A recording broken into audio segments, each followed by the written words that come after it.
دوستوں، آج ہم جس موضوع پر تفصیلی بات کرنے والے ہیں وہ کسی عام دن کی بات نہیں ہے۔ ہم ایک ایسے دن کی بات کر رہے ہیں جو اصل میں ایک مکمل اسپرچول اور سائنٹیفک ریسیٹ ہے۔ جی ہاں، یوم عرفات، ایک ایسی بے پناہ طاقت جو کسی بھی انسان کو اندر اور باہر سے بالکل نیا کر سکتی ہے۔ تو چلیے بڑے اطمینان اور سکون کے ساتھ اس خوبصورت سفر کا آغاز کرتے ہیں۔ ذرا اس بات پر غور کیجیے، کیا مجھے معافی ملے گی؟ یہ بس ایک سوال نہیں ہے، یہ ایک کہانی ہے ایک ایسے شخص کی جس کی پچھلی 40 سال کی زندگی بس گناہوں اور غلطیوں میں گزری۔ سوچئے، اس کے دل پر کتنا بھاری بوجھ ہوگا۔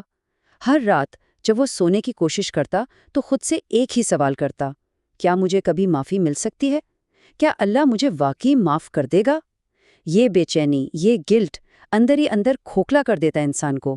پھر ذی الحج کی 9 تاریخ آتی ہے۔ ایک طرف 40 سال کا تھکا دینے والا بوجھ اور دوسری طرف صرف ایک رات کا مکمل سکون۔ اس دن یوم عرفات پر اس میں اکیلے بیٹھ کر روزہ رکھا، دل کھول کر رویا اور ایسی سچی معافی مانگی جس میں کوئی بناوٹ نہیں تھی۔ نتیجہ جانتے ہیں کیا ہوا؟ پورے 40 سال میں پہلی بار اسے ایسی نیند آئی جس میں مکمل سکون تھا۔ آخر اس ایک دن میں ایسی کیا خاص بات ہے؟ ایسا کیا جادو ہے اس میں؟ چلیے سمجھتے ہیں۔ توبہ اور brain science, the neurobiology of sincere repentance, یعنی سچی معافی کا ہمارے دماغ سے کیا تعلق ہے؟ آئیے اسے سمجھتے ہیں ڈاکٹر اینڈریو نیوبرگ کی یونیورسٹی آف پینسلوینیا کی 20 سال کی تحقیق سے۔ ان کی تحقیق کے نتیجے واقعی حیران کر دینے والے ہیں۔ دیکھیے ہوتا کیا ہے، جب کوئی انسان بنا کسی دکھاوے کے دل کی گہرائی سے معافی مانگتا ہے نا، تو اس کے دماغ کا پری فرنٹل کارٹیکس جو گلٹ اور پچھتاوے کو تھام کر رکھتا ہے وہ اپنی جکڑ چھوڑ دیتا ہے۔ اسی وقت کورٹیسول یعنی سٹریس ہارمون کا لیول ایک دم سے نیچے گر جاتا ہے، اور دوسری طرف آکسیٹوسن جسے ہم لو ہارمون کہتے ہیں وہ دماغ میں تیزی سے ریلیز ہونے لگتا ہے۔ انسان کا دماغ فزیکلی لٹرلی ایک نئے فریم میں دھل رہا ہوتا ہے۔ اس لیے ہم بالکل حقیقت میں کہہ سکتے ہیں کہ سچی توبہ ایک سائنٹیفک ریسیٹ ہے۔ یہ دماغ کو واقعی اس طرح ریشیپ کرتی ہے کہ جیسے آپ ایک بالکل نئے انسان بن گئے ہوں۔ اور جانتے ہیں، اللہ تعالیٰ نے یوم عرفات کو اس بائیولوجیکل اور اسپرچول ریسیٹ کا سب سے بڑا اور سب سے پاورفل ایمپلیفائر بنایا ہے۔ اس دن یہ ریسیٹ اپنے عروج پر ہوتا ہے۔ عرفات کی فضیلت، the theological weight of the 9th of ذی الحج۔ سائنس کے بعد اب آئیے اس دن کی روحانی طاقت کو سمجھتے ہیں دوستوں۔ صحیح مسلم کی اس خوبصورت حدیث کو سنیے۔ نبی کریم صلی اللہ علیہ وسلم نے فرمایا، کوئی دن ایسا نہیں جس میں اللہ اتنے زیادہ لوگوں کو جہنم سے آزاد کرتا ہو جتنا یوم عرفات میں۔ ذرا ان الفاظ پر ٹھہر کر سوچئے، اتنے زیادہ لوگ! یہ واقعی کوئی عام دن نہیں ہے دوستوں، یہ وہ دن ہے جہاں ان گنت لوگوں کی زندگی بھر کے گناہ، ان کی غلطیاں صرف ایک فیصلے سے بالکل صاف کر دی جاتی ہیں۔ اور اگر کوئی اس عظیم دن کا روزہ رکھ لے تو صحیح مسلم کی ہی ایک اور حدیث میں نبی صلی اللہ علیہ وسلم نے ایک ایسی بشارت دی ہے جو کسی معجزے سے کم نہیں۔ فرمایا، عرفات کا روزہ پچھلے 1 سال کے اور آنے والے 1 سال کے گناہوں مٹا دیتا ہے۔ یہ نمبر 2، یہ کوئی معمولی نمبر نہیں ہے۔ 2 مکمل سال، 1 سال پچھلا اور 1 سال آنے والا۔ سوچئے ذرا، دنیا کی کوئی بڑی سے بڑی کمپنی، کوئی بینک آپ کو ایسی ڈیل دے سکتا ہے کہ آپ صرف 1 دن محنت کریں اور آپ کے 2 سال کے سارے حساب برابر کر دیے جائیں؟ بالکل نہیں۔ یہ بے مثال اور عظیم آفر صرف اللہ کی طرف سے اپنے بندوں کے لیے ہے۔ عرفات کا تاریخی مقام، the history hidden in the empty sends. بظاہر دیکھیں تو عرفات کے میدان میں کچھ بھی نہیں، نہ کوئی عظیم و شان عمارت، نہ کوئی دنیاوی خوبصورتی، صرف تیز دھوپ، ریت اور کھلا آسمان۔ لیکن پھر بھی یہ زمین اس روئے زمین کی سب سے طاقتور جگہ ہے۔ آخر کیوں؟ اس کی وجہ ان 3 عظیم واقعات میں چھپی ہے۔ پہلا، جنت سے زمین پر آنے کے بعد حضرت آدم اور حضرت حوا پہلی بار اسی میدان میں آ کر دوبارہ ملے تھے۔ دوسرا، یہی وہ جگہ ہے جہاں حضرت ابراہیم علیہ السلام کو ان کے عظیم خواب کا مکمل مطلب سمجھایا گیا۔ اور تیسرا، سب سے اہم واقعہ، ہمارے پیارے نبی صلی اللہ علیہ وسلم نے اپنا آخری اور تاریخی خطبہ حجۃ الوداع اسی میدان میں کھڑے ہو کر ارشاد فرمایا تھا۔ اور دوستو یہی نہیں، اسی میدان میں سورہ المائدہ کی یہ عظیم آیت بھی نازل ہوئی، الیوم اکملت لکم دینکم، آج میں نے تمہارے لیے تمہارا دین مکمل کر دیا۔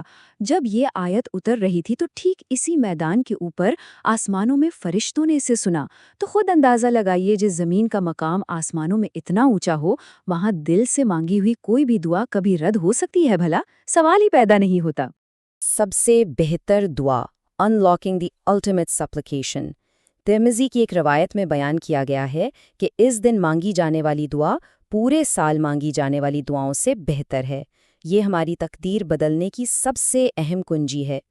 اور وہ بہترین دعا کیا ہے؟ اسے نہایت توجہ سے سنیے۔ لا الہ الا اللہ وحدہ لا شریک لہ، لہ الملک ولہ الحمد وہو علی کل شیء قدیر۔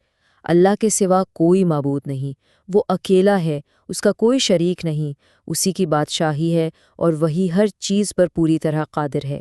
اس دعا کو عرفات کے دن بار بار پڑھنا وہ ماسٹر کی ہے دوستوں، جو ایک بندے کے لیے اللہ کے رحمت کے سارے دروازے کھول دیتی ہے۔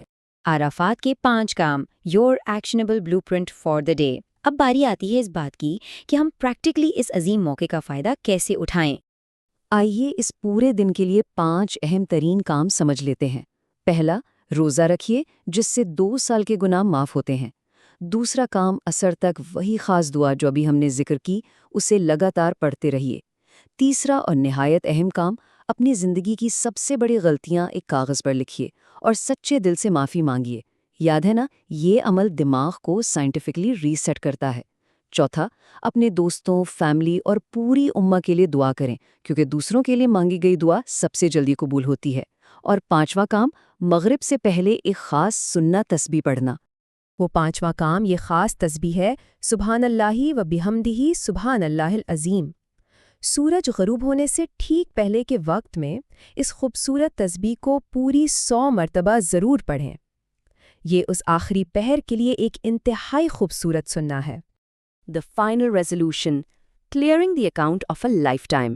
دوستو، یہ وہ لمحہ ہے جو سال میں بس ایک بار آتا ہے۔ کچھ لوگ اسے عام دنوں کی طرح غفلت میں کھو دیتے ہیں، اور کچھ خوش نصیب ایسے ہوتے ہیں جو اس موقع کو پکڑ کر اپنی ساری زندگی کی سلیٹ کو بالکل صاف کر لیتے ہیں۔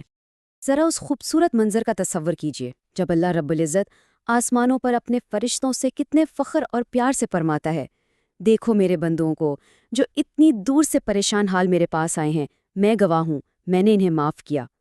یہ سن کر ہی رونگٹے کھڑے ہو جاتے ہیں۔ خالق خود اپنی پریشان حال مخلوق کو سینے سے لگا کر انہیں آزاد کر رہا ہوتا ہے۔ تو آج ہم اور آپ جہاں بھی ہیں، جس حال میں بھی ہیں، بس اپنے ہاتھ اٹھائیے اور دل سے اس معافی کو قبول کیجیے اور کہیے، یا اللہ تو نے معاف کیا، الحمدللہ۔ اور ہاں، ذرا ٹھہر کر کامنٹس میں یا اللہ معاف کر دے ضرور لکھیے۔ اس احساس کو بس اپنے اندر اتر جانے دیجیے۔ آخر میں ایک بہت ہی چھوٹا سا لیکن اتنا ہی گہرا سوال چھوڑ کر جا رہا ہوں۔ ہم اور آپ آج آخر کون سے لوگ بننا چاہتے ہیں؟ وہ جو ایسی بے پناہ برکت کو اپنے ہاتھ سے نکال جانے دیتے ہیں، یا وہ جو اس دن کو اپنی نجات بنا لیتے ہیں؟ اس اہم معلومات کو صرف اپنے تک محدود نہ رکھیں، اسے ابھی اپنی فیملی، دوستوں اور پیاروں کے ساتھ ضرور شیئر کریں، کیونکہ کیا پتہ آپ کا ایک چھوٹا سا عمل ان کی اور ہماری نجات کا ذریعہ بن جائے۔ آج کی اس گفتگو میں بس اتنا ہی۔ اپنا بہت خیال رکھیے۔ اللہ حافظ۔